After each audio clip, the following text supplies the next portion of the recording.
ధాన్యం కొనుగోళ్లలో జాప్యం, ధాన్యం తరలింపులో లారీల కొరతను నిరసిస్తూ అన్నదాతలు ఆందోళన బాటపట్టారు. శనివారం నాడు కొల్చారం మండలం దుంపలకుంట చేరస్తాలో రైతులు మెదక్ జోగిపేట ప్రధాన రహదారిపై బైంచేసి ధర్నా రాస్తారోకో చేశారు.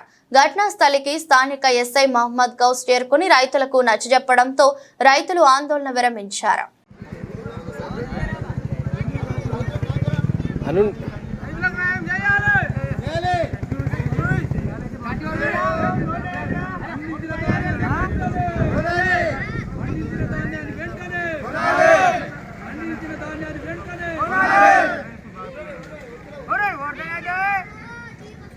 పండించిన ధాన్యాన్ని వెంటనే లారీల సమస్య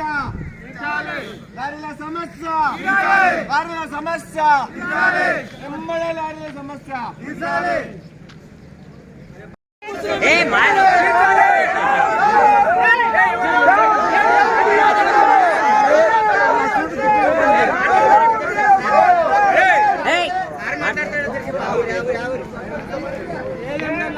చూసి ఇట్లాగా తీస్తాడు.